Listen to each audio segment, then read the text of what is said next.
dia, na graça e na paz de Jesus. Eu sou o pastor César Cavalcante e mais uma vez, para a glória de Deus, está no ar mais uma edição do programa de debates da Rádio Musical FM. Que Deus nos ajude a termos um bom programa, que o Espírito Santo trabalhe na minha vida, na sua, que juntos exaltemos e glorifiquemos o nome do Senhor, porque Ele é bom, porque a sua misericórdia dura para sempre. E nós somos o alvo desse amor, desse favor, dessa graça, dessa misericórdia sobre nós o tempo todo. Bom, vamos teologar. O assunto hoje é escatologia bíblica, né? E o tema do debate, nós já estamos no princípio das dores, dito lá em Mateus 24, sei lá, Lucas 21, princípio das dores. Já é isso que a gente está vivendo? Tipo, o Covid-19, enfim, tantas coisas que a gente passa, né? Pai contra filho, filho contra pai, nação contra nação, terremoto, pestes, né? Enfim, falsos cristos.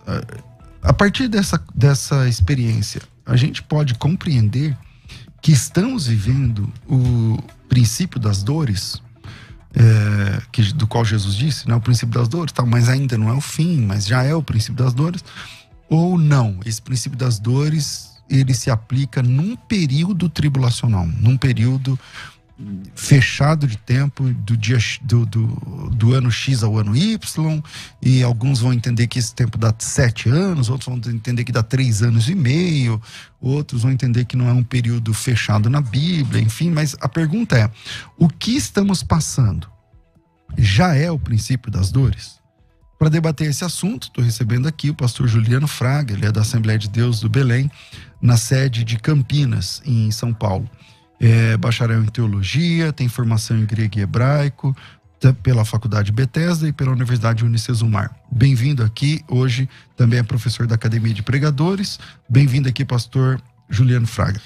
Graças e paz, pastor César, pastor Wilson, prazer conhecê-lo pessoalmente. Rever o pastor César, eu estava com saudades do pastor, do programa, sempre bom. E debater este tema relevante dentro da escatologia, e tenho certeza que quem ganha são os ouvintes que estão neste momento nos assistindo e ouvindo pelos meios de comunicação. Deus abençoe pela oportunidade. Maravilha. Com a gente também para debater esse assunto, estou recebendo aqui o reverendo Wilson Lucena. Ele é pastor na Igreja Presbiteriana do Bom Pastor, em Arthur Alvim, aqui em São Paulo, na Zona Leste de São Paulo. Ele também é bacharel em teologia, mas pelo Seminário Presbiteriano José Manuel da Conceição, JMC. Também é bacharel em teologia e mestre em ciências da religião pela Universidade Presbiteriana Mackenzie, e é conselheiro de família e casais, também é capelão militar pela Associação PMs de Cristo. Bem-vindo aqui mais uma vez na nossa mesa de debates, reverendo Wilson, bom te ver. Uma alegria ver, pastor César, conhecer o pastor Juliano Fraga, uma honra. E é um debate muito interessante porque trata da escatologia, e nós cremos que a escatologia está acontecendo. É agora, nós estamos vivendo já esse período, e por isso é tão relevante, tão atual. Maravilha, maravilha. Bom, vou começar com as considerações iniciais, Juliano. E aí, estamos passando do princípio isso que a gente vive já é o princípio das dores ou não? Bom, a princípio, Mateus 24 é um dos textos mais difíceis do Novo Testamento dentro da escatologia bíblica. Existem algumas interpretações dentro deste texto. Por exemplo, o teólogo dispensacionalista pré-tribulacionista Schaeffer, ele defendia a ideia de que sim, que a igreja ela passa por esse princípio de dores, que de Mateus 24, do versículo 4 ao 8, a igreja está inserida dentro deste período. Já Scofield, né, o escritor da Bíblia Scofield, é muito relevante até para o dispensacionalismo. Esta Bíblia foi significativa até da maneira como os pré-tribulacionistas iriam interpretar Mateus 24. E Scofield, um pouco diferente de Schaeffer, ele vai dizer o seguinte: a igreja está dentro de Mateus 24, do versículo 4 até o versículo de número 14. Porém, English, ele vai dizer o seguinte: não, a igreja não está de maneira nenhuma dentro de Mateus 24, e eu defendo também este pensamento, essa terceira via, de que a igreja não está dentro deste período, porque o versículo 4 até o versículo de número 14, ao meu ver, faz parte dos 3 anos e meio primários da grande tribulação, e que os outros... Sendo assim, a igreja já não estava... A igreja já não está mais, que o versículo 4 até o 14 fala da primeira metade da semana de 7 anos da tribulação, e que a partir do versículo de número 15, a desolação, a destruição, já é uma grande tribulação, onde a intensidade dessas dores ela aumenta, se findando com a segunda vinda de Cristo no final desses 7 anos. Então, a priori, a ideia é: a igreja não está inserida dentro deste período. Agora, estes sinais que ocorrem antecedem o princípio de dores, sempre ocorreram. Mas como uma mulher que está pronta para dar luz a um filho, ela tem suas dores. E isso vai aumentando em intensidade. Mas quando a igreja subir para o arrebatamento, aí então começa este princípio de dores. Ok. Pastor Reverendo Wilson, como o senhor entende aí o que estamos passando? Já dá para identificar isso, à luz de Mateus 24, como sendo o princípio de dores ou não? Não só identificamos como princípio, mas o meio, e talvez até próximo do fim do princípio das dores, uma vez que a gente crê na linha amilenista, e nós entendemos que desde que Jesus ele ressuscitou, ele inaugurou o seu reino na terra, e junto do seu reino, paralelamente, há essa grande tribulação. A gente talvez não veja isso tão claro no Brasil, mas nós vemos em outros países uma perseguição muito ferrenha ao evangelho, né? Onde de fato nós vemos dores difíceis para irmãos nossos que estão sendo maltratados, presos e até mortos por amor ao evangelho. Isso acontece desde que Cristo ressuscitou e vai acontecer até quando ele voltar. Então nós cremos que estamos no meio, quem sabe perto do fim já da grande tribulação. Caramba, então vamos lá. Juliano. Eu respeito as opiniões escatológicas diferentes dessa.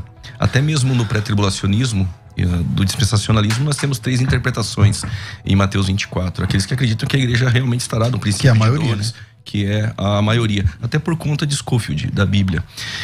Mas eu entendo o seguinte, que o texto de Mateus 24 é uma resposta aos discípulos que ouviram Jesus pregar um sermão em Mateus 23. Jesus ele tratava da cegueira de Israel, ele repreendia os fariseus e por fim ele termina dizendo que a casa de Israel ficaria deserta. E Jesus vai dizer o seguinte, que Jerusalém, Jerusalém, mata os seus profetas. Em uma metáfora, Jesus vai dizer que como uma galinha, ela com as suas asas cobre, e ali seria Israel, os seus filhos, e eles não quiseram isso. Então os discípulos perguntaram para Jesus, quando vai acontecer essas coisas? O público de Jesus era o povo judeu, era Israel.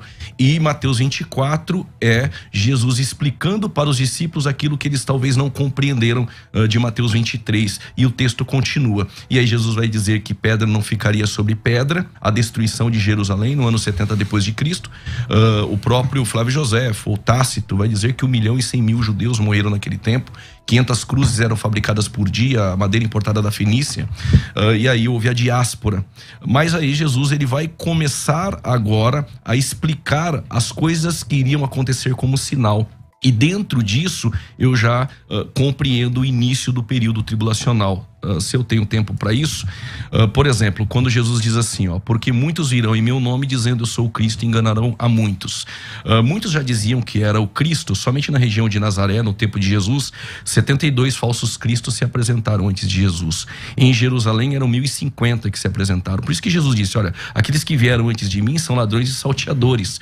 E estes, vêm para roubar, matar e destruir. E o texto ali não fala de Satanás, era realmente os falsos profetas e os falsos cristos.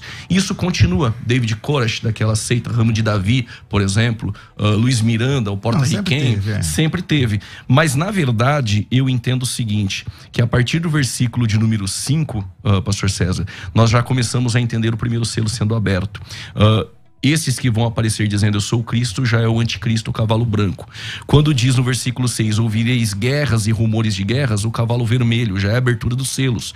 Nós temos o versículo de número 7, haverá fome, o cavalo preto, e pestes e terremotos e mortes, e Lucas 21, cavalo amarelo. E continuando ainda, o quinto selo vai dizer que almas clamam debaixo do altar porque foram martirizados, em Apocalipse capítulo 6, versículo 9 e 10. E o texto vai dizer, então vos hão de entregar para seres atormentados e matar-vos-ão e serei odiados de todas as nações por causa do seu nome. Então, ao meu ver, do versículo 4 até o versículo de número 8, é a abertura dos selos. Nós já entendemos que os selos são abertos aqui, é o início do período tribulacional. Não vejo problema em alguém dizer, algum dispensacionalista ou pré-tribulacionista, que a igreja está no princípio das dores. Mas você é dispensacionalista, não é? Mas dentro do dispensacionalismo, alguns pré-tribulacionistas entendem que a igreja está no período do princípio de dores e que aqui não fala do início da tribulação. Entendi. Respeito, tem esse ponto de vista, mas ao meu ver, a maneira mais sugestiva de interpretar seria essa. Ok. Reverendo Wilson Luciano. Toda a construção dessa visão pré-milenista, ela se baseia na visão da Bíblia Scofield e também do best-seller de Tim LaHaye, Deixados para Trás.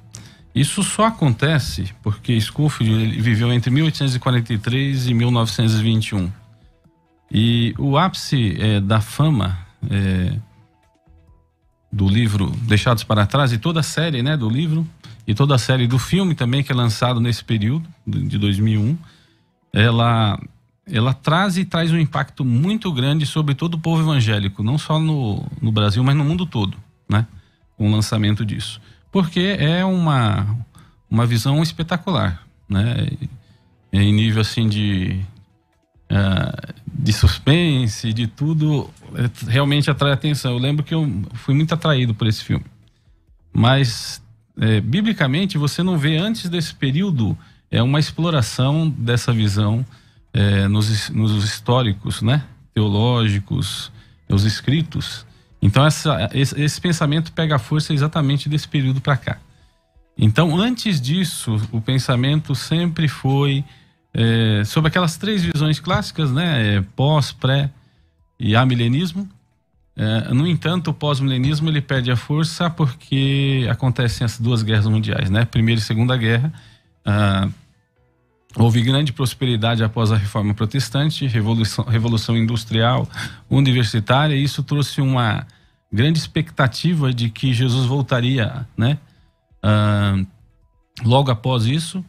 E isso não aconteceu porque a guerra trouxe desespero para todo mundo. Enfim, então essa visão pós acabou caindo. A visão pré-milenista, ela tem bastante base bíblica, é bem interessante. No entanto, ela acaba pegando dessa temática de Tim LaHaye, de Scofield, para poder buscar a sua força no meio evangélico. Mas, de fato, na história, a visão milenista que acredita que as dores começam desde o momento que Jesus ressuscitou. Primeiro século houve uma quantidade grande de morte e perseguição para cristãos. Segundo século também. Só foi ter alívio lá para o quarto século com Constantino, né, o imperador, que acabou não oficializando, mas facilitando as coisas para os cristãos. Então nós entendemos que desde lá e durante toda a história, Idade Média, os cristãos estão sendo perseguidos e isso configura a grande tribulação. Agora, onde nós nos baseamos biblicamente para isso de forma principal? Mateus capítulo 5, né? O capítulo 24, que trata dessa questão, mas é toda uma sequência que começa em Mateus 5 no Sermão da Montanha, ou conhecido também por todos os evangélicos como Sermão do Reino, ou as parábolas do reino também. E todas elas tratam de que Jesus estabeleceu o seu reino. Jesus, por exemplo, fala para os seus apóstolos que eles iriam comer pela última vez o fruto da videira, né, quando ele instituiu a Santa Ceia. E que eles só comeriam de novo isso no reino dele. E, no entanto, a gente sabe que Jesus, depois que ressuscitou, comeu com os seus discípulos, né? Ele serviu peixe, e a gente sabe que a bebida clássica daquela época não tinha outra, era o vinho, que era o fruto da videira. Então, não só baseado nisso, em várias evidências bíblicas, que o reino de Cristo foi estabelecido naquele momento. E paralelamente a esse reino, há o reino do diabo, trazendo perseguição, trazendo tribulação, mas Jesus reina, e onde o evangelho chega, ele consegue mudar a situação. Há uma figura bastante interessante, que rapidinho, para completar, se você coloca qualquer best-seller, pode colocar até o Deixados para Trás numa prisão. Você vai no final de um ano, o que vai acontecer ali? Provavelmente não vai acontecer muita coisa, mas deixa uma Bíblia ali. Você volta depois de um ano, você vai ter uma igreja praticamente formada ali. É muito natural isso. Por causa do poder do evangelho, do reino de Cristo que está estabelecido a partir da sua ressurreição. Ok, pastor Juliano. Bom, quando Jesus disse que não beberia mais o fruto da vide, isso não se cumpre depois em João 21.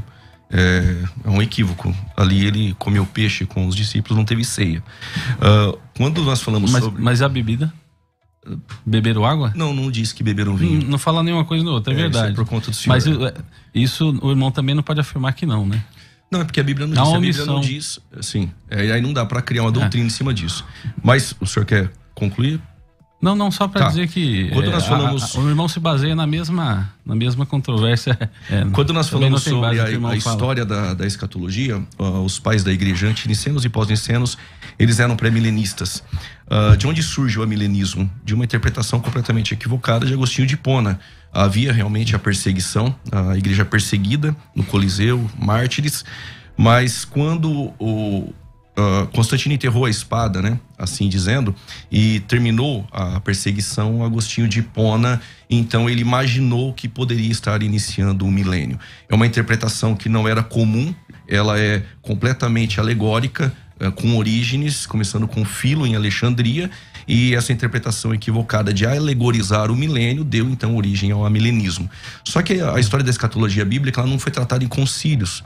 Então ficou difícil, né, formular escatologia bíblica em vertentes ou escolas, até porque no período medieval já tinha uma ideia completamente historicista, já não tinha mais aquela ideia, podemos dizer, intratribulacionista, como os pais da igreja acreditando que já estavam vivendo a tribulação por causa das margens ali da perseguição do Império Romano. E o amilenismo, ele vai se perdendo também durante a história, porque esse método de alegorização, ele ficou entre aspas, porque a escatologia depois não foi debatida em concílios para alguém levantar uma bandeira e dizer que estava certo ou não. Mas se equivoca também, não o senhor, mas essa ideia de que o dispensacionalismo, o pré-tribulacionismo, ele é novo, que ele começa nem com Scofield, que ele começa em 1830 com John Nelson Darby, e aí é uma acusação infundada até mesmo, não por parte do senhor não comentou isso, mas por muitos que vão dizer o seguinte, que o Darby ele teve uma visita que ele foi fazer uma menina na Escócia, a menina teve alucinações, que é Margaret MacDonald, e por conta dessa visão ele formalizou então o pré-tribulacionismo. Primeiro que a visita foi em 1830, ele já formula a ideia pré-tribulacionista 3 anos antes, em 1827. Segundo ponto, de onde surgiu essa ideia? Se você ler, por exemplo, a visão de Margaret MacDonald, parece mais pós-tribulacionista ou um arrebatamento parcial do que pré-tribulacionista. Ela fala de ver o anticristo dentro deste período.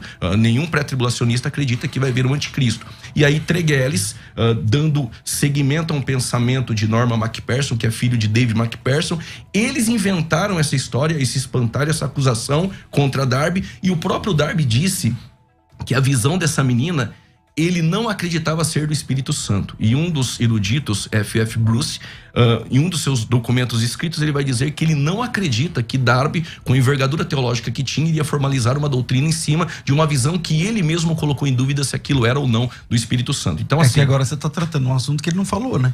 Não, é porque quando fala de Scofield, pastor, na verdade o que acontece? Quando fala que o pré-tribulacionismo começa com Scofield, de onde ele tirou a ideia? De Darby. E aí surge Darby, uma visão de uma menina, e aí ele formaliza tudo isso. No século IV nós temos Efraim o Ciro já em um documento, e esse documento está numa biblioteca, e ele defende o pré-tribulacionismo, que a igreja não estará aqui no período tribulacional. Então o pré-tribulacionismo não é tão novo assim. Não que isso seria, né, uma estaca para dizer, olha, se é novo ou velho, isso é bíblico, né? Nós não trabalhamos dessa forma. Mas só para complementar esse ponto histórico aí da escatologia bíblica do pré-tribulacionismo. Ele não é tão novo assim como alguns pensam. Mas se for novo, a justificação pela fé é bíblica, mas só foi formulada no período da Reforma. Então a escatologia bíblica não foi tratada em concílios, por isso que houve esse tempo vago aí, e o amilenismo parece, né, estar aí mais sustentável durante a história, mas isso não é uma verdade. Pastor. A minha colocação sobre a questão do Scofield, né, e do Deixados para Trás é uma questão da popularização do pensamento. Mas, de fato, o pré-milenismo é antigo, todo erro também é antigo, né? Todo acerto é antigo. No entanto, como o próprio pastor falou, Juliano, não foi formulado senão nos concílios que foram surgindo. Na medida que as controvérsias foram surgindo, né, os questionamentos, os concílios se posicionavam. Mas quando o irmão fala que o amilenismo ele se baseia na visão de Agostinho, ele está certo. Não só de Agostinho, mas Tomás de Aquino também constrói essa visão. E, no entanto, eles não deixam de ser figuras importantes da nossa linhagem, da nossa árvore cristã. Não obstante muita gente achar que eles estão ligados ao catolicismo, eles são da árvore cristã, que o catolicismo ele só passa a ter um rompimento entre quem seguia a Bíblia ou não na Reforma Protestante. Eles foram cada vez mais fazendo essa visão ficar turva, né, até o ponto que os pré-reformadores e os reformadores definiram bem claro que há necessidade de voltar às escrituras sagradas. E tanto um como o outro eram extremamente bíblicos. E por isso a nossa fé ela vem dessa linhagem também de Agostinho. E é uma fé bíblica. Não por ser Agostinho, porque parece que alguns evangélicos, especialmente os arminianos, eles parece que demonizam bastante as figuras que a Igreja Católica tem como santo. Agostinho é um deles. Mas Agostinho não deixa de ser um grande teólogo bíblico e que construiu a nossa teologia geral. Tanto a visão hoje reformada como a visão arminiana também. Juliano, quando você fala que o texto de Mateus 24, ele é um texto pós-arrebatamento da igreja,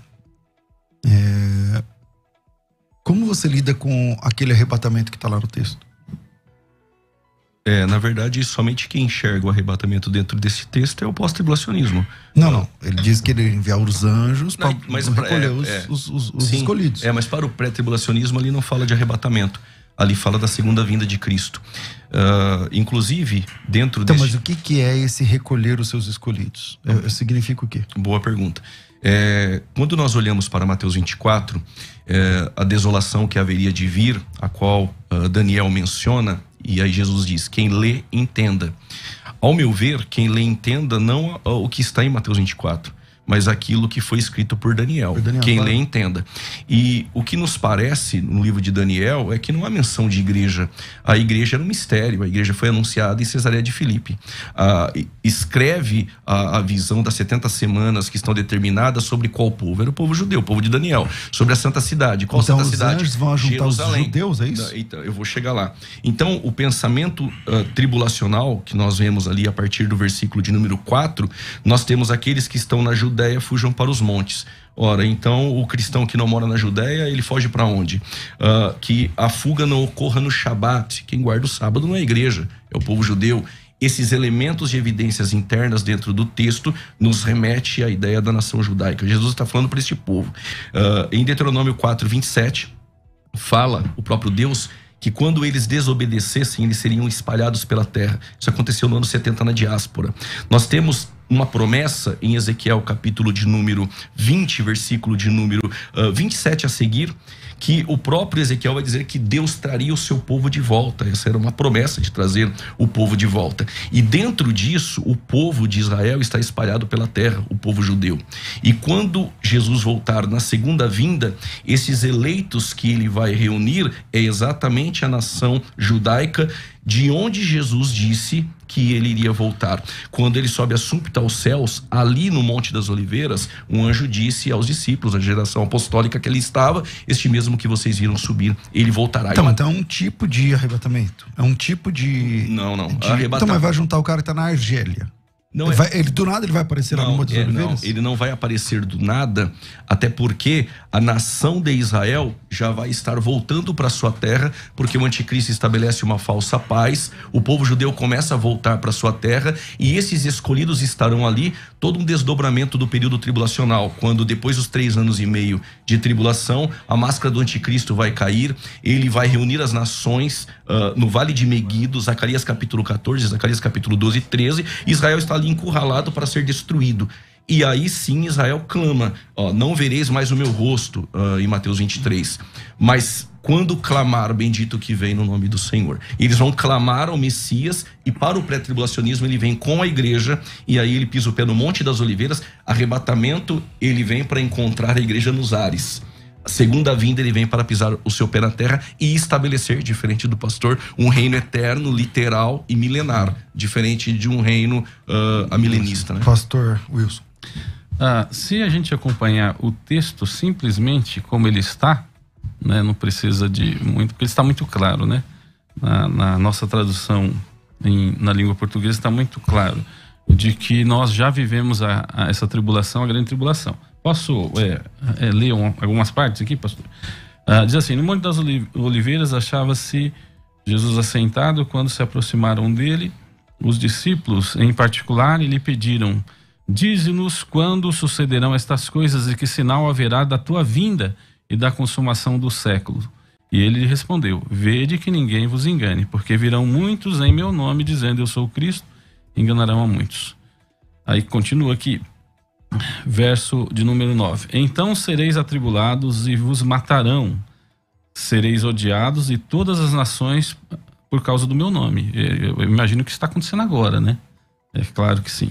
Naquele tempo muitos hão de escandalizar, trair e odiar uns aos outros. Naquele tempo, né? Se a gente pegar os profetas, né? Eu também concordo com a visão do pastor Juliano. É uma profecia específica para a nação de Israel.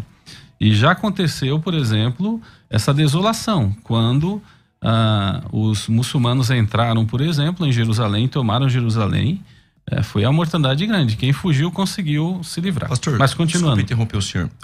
O senhor tem a visão preterista que Mateus 24 já se cumpriu? Ou está acontecendo. Está acontecendo. Então o versículo 31 para o senhor ali é o arrebatamento e segunda vinda, então.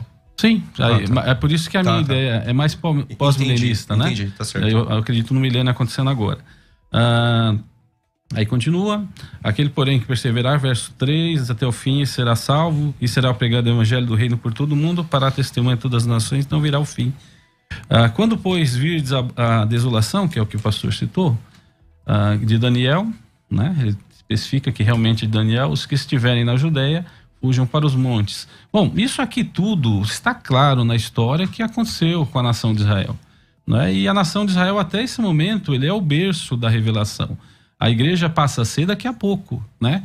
Que é formada por Jesus, e aí sim, há ensinos específicos, aplicações específicas para a igreja.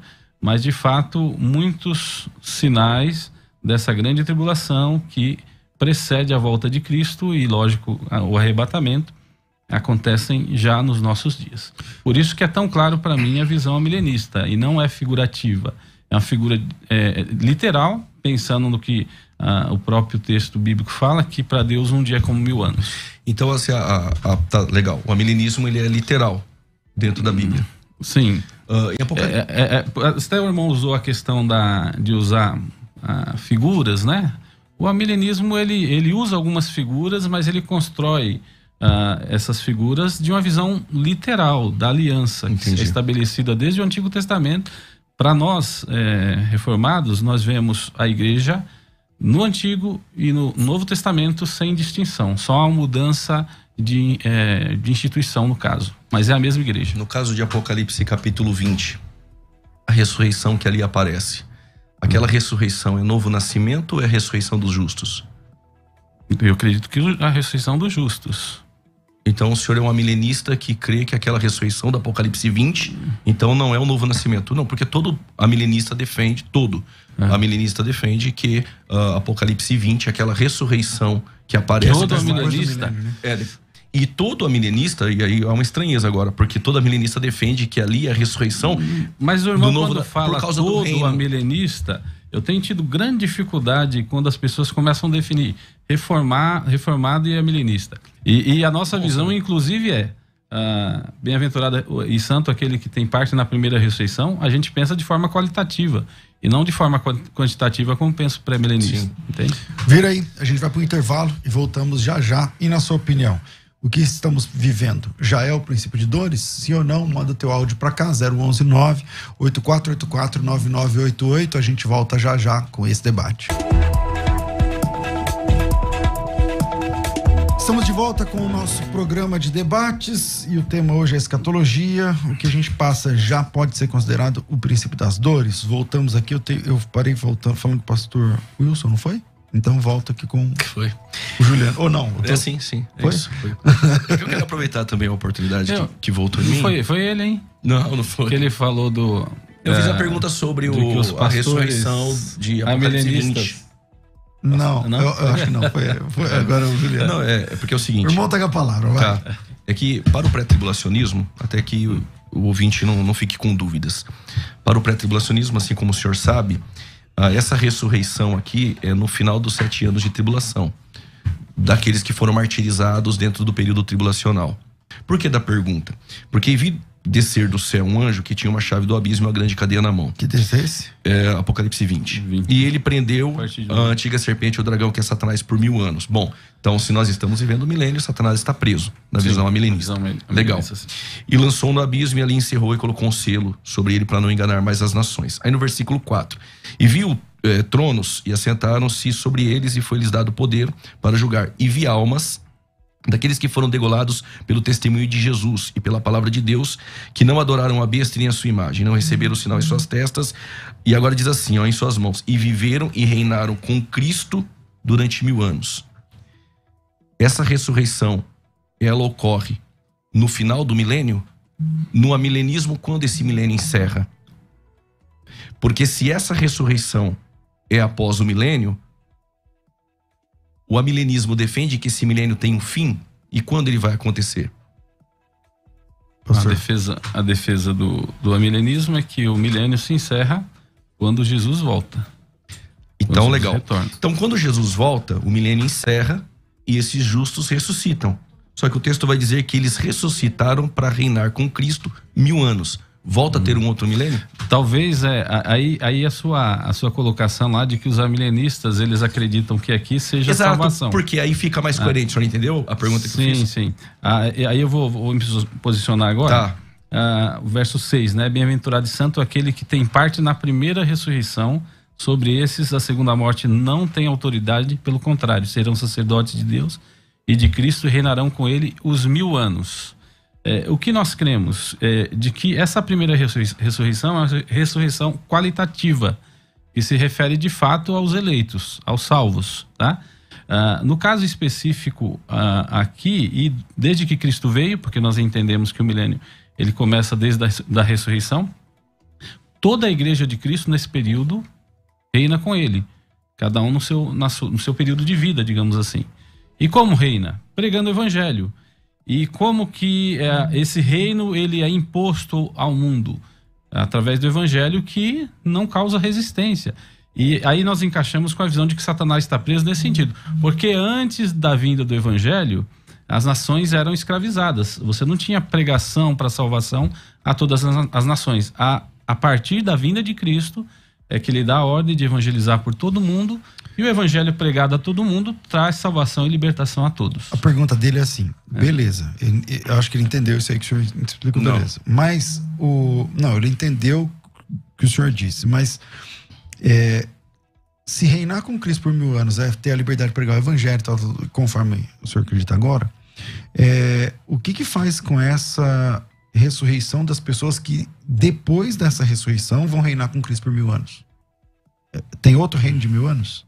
Não, aqui se refere a mesmo. E aí talvez aquela ideia de que se refere aos salvos, aos que ressuscitam com Cristo, no sentido de serem já salvos. Porque assim, pastor, tem 2 pontos aqui. Ou o senhor defende que essa ressurreição é o novo nascimento, e tem que fazer isso para poder encaixar o texto, senão não vai encaixar. Essa é a verdade. Se disser que é um novo nascimento, acaba encaixando. Porque esses que nasceram de novo, dentro do bojo milenista, vai reinar com Cristo. Então, um reino espiritual legal. Dá até para caminhar assim. Só que aí viria uma outra pergunta. Por isso que eu disse para o senhor, a interpretação milenista é alegórica. Porque aqui vai alegorizar um texto que é literal, que vai ressuscitar para viver com 1000 anos. É uma ressurreição literal. Vai Mas ter que alegorizar. É literal? Só para concluir. Neste caso aqui, a ressurreição é muito clara. Agora, se não é um novo nascimento e ressuscitaram como a ressurreição final, eles vão pregar o evangelho para quem? E o texto vai dizer, o senhor disse que eles vão pregar o evangelho para quem? Se é a ressurreição final. Não tem mais ímpio. Se ressuscitaram para viver 1000 anos, tem um outro milênio. Por isso que eu disse que se o amilenista não defender que é um novo nascimento, aqui não tem mais saída. Pastor. Então, mas veja bem, ao mesmo tempo que se refere ao período do milênio, onde a igreja ela reina com Cristo, ele também já joga para o final dos tempos, porque logo depois do verso 11 tem o juízo final. Então, ao mesmo tempo que são os eleitos desde a primeira vinda de Cristo e será até a sua volta, esses eleitos eles serão ressuscitados no sentido qualitativo para a salvação, diferente dos outros que será para a condenação. Agora, onde aqui no texto fala que se pregará o evangelho após esse período? Eu não identifico isso aqui. É que o senhor, na fala do senhor, o senhor disse que estariam pregando o evangelho, anunciando. Durante os 1000 anos, durante o milênio, então, que é desde a primeira vinda até a segunda. Legal. Então nós Esse é o período que está sendo pregado o evangelho e que as nações não estão presas. Mas quem vai pregar? Os salvos, os que vão ressuscitar primeiro, lá no final dos tempos. Os eleitos aqui. Está se referindo a um grupo de eleitos. E o outro que fala aqui, na sequência da sequência das ressurreições aqui, já é para condenação. Não, já não se refere. Eu acho que eu estou entendendo o que ele está falando. É que no versículo 4 fala de uma ressurreição de mortos. Versículo 6. Esses mortos foram os mesmos que no período tribulacional foram pregadores, perseguidos. Que é este período que o pastor defende que nós estamos vivendo. Tudo mais. Esse pessoal vai ressuscitar. Aí o pastor Juliano perguntou: essa ressurreição ela é ressurreição literal ou alegórica? Mas eu disse, é literal. É literal no final aqui de todo esse período do milênio. Então, é literal, ok. E o que faz com os outros 1000 anos que acontece depois dela? Mas onde que fala que tem mais 1000 anos? No versículo 4, 5. O versículo 4. Ressuscitarão e reinarão com Cristo durante 1000 anos.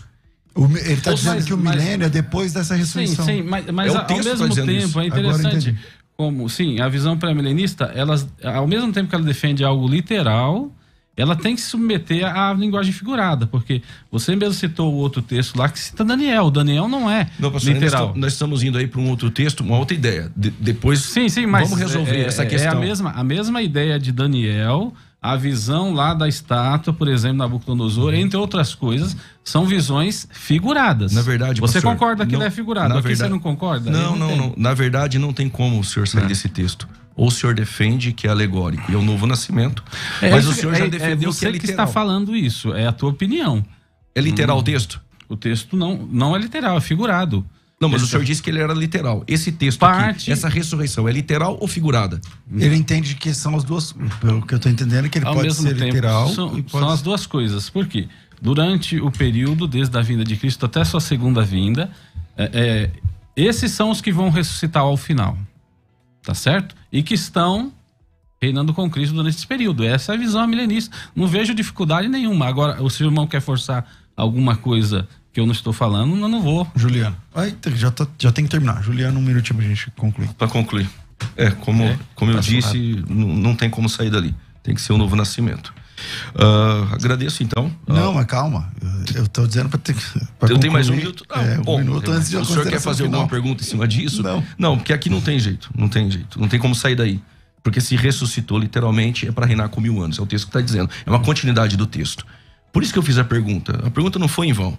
Porque se o pastor dissesse que era o novo nascimento, dá para caminhar com isso. Aí eu iria defender o quê? Como que você alegoriza a visão de Apocalipse, irmão, não é cronológica. Tudo bem. Como você analisa ali o novo nascimento, mas a ressurreição dos ímpios, ela é literal. E qual é o critério? A do ímpio é literal e aqui é novo nascimento? Eu iria dizer isso para o público. O irmão está repetindo uma coisa que eu não falei. Eu não falei que é novo nascimento.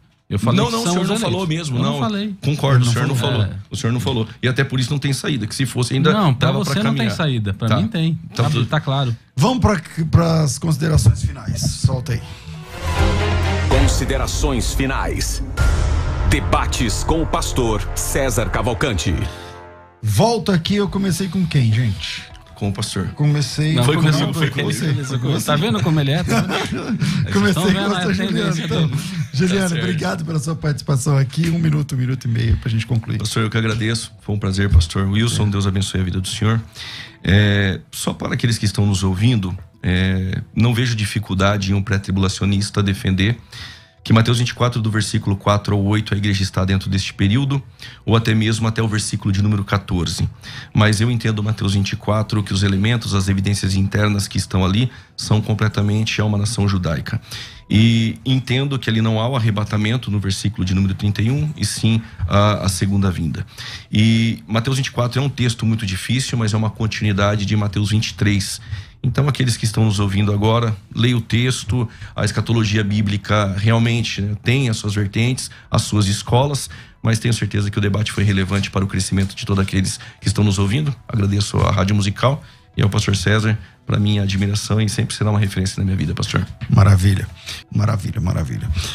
Reverendo Wilson, bem-vindo sempre aqui, privilégio de te ouvir, estar perto do senhor, suas considerações finais nesse tema. Quero agradecer mais uma vez, César, pela oportunidade e também de conhecer o pastor Juliano. Amém. Eu quero reforçar que as nossas discussões e controvérsias é para ajudar o povo a pensar mesmo, né, a buscar o conhecimento da palavra de Deus, mas eu assevero que o que fala em Mateus capítulo 24 nós estamos vivendo desde a primeira vinda de Cristo e se completará na segunda vinda, de que nós aqueles que são eleitos, né, que são escolhidos por Deus antes da fundação do mundo, reinam com Cristo durante todo esse período. E depois, quando ele voltar, serão ressurretos. E essa é a nossa visão, tá bom? Mas continuem ligados aí na Musical. A gente agradece pela oportunidade de toda a equipe aí, o Rafael e os demais. Pastor, quem quiser conhecer a Igreja Presbiteriana do Bom Pastor, lá na Arthur Alvim, Zona Leste de São Paulo, ou suas redes sociais, seu trabalho, como que faz? Nós estamos ali na rua Dr. João Priori, numa vila de Arthur Alvim chamada Vila em Ocuné. É um lugar bem carente, né? Uma comunidade bastante carente, e Deus tem dado a graça da gente pastorear ali a segunda vez, né? Nós retornamos para fazer uma revitalização da igreja, porque a igreja sofreu, teve dificuldades e a gente está lá na luta. Então, estão convidados. Nossa escola dominical já presencial às 9h30 no domingo e os nossos cultos às 19 horas. Todos estão convidados a nos verem lá. E para nos achar na rede Wilson Lucena no Facebook, Wilson Lucena 37 no Instagram. Legal, tá aparecendo ali também no Insta e também no YouTube, como que é? No YouTube, não, no Facebook que o senhor falou, né? Facebook tá com o Wilson Lucena também. Wilson Lucena, tá certo. Bom, inclusive o pastor Wilson, ele também tem uma construtora. Se você é pastor, tá precisando de aí construir uma parte na igreja, aumentar ou construir uma igreja do zero, uma congregação, como é que faz para ter esse contato do senhor? Pode falar com a gente no celular, 011 99 327 5674, 011 99 327 5674. E obrigado aí pela propaganda. 99 327 ganhei de presente aí uma propaganda 5674. Maravilha, maravilha. Bom, assim a gente caminha ao final do programa. A nossa produção também aqui, o meu abraço, meu carinho, fico por aqui. Às 14h eu volto com o bom e velho programa Crescendo na Fé. Tudo isso e muito mais a gente faz dentro do reino, se for da vontade dele.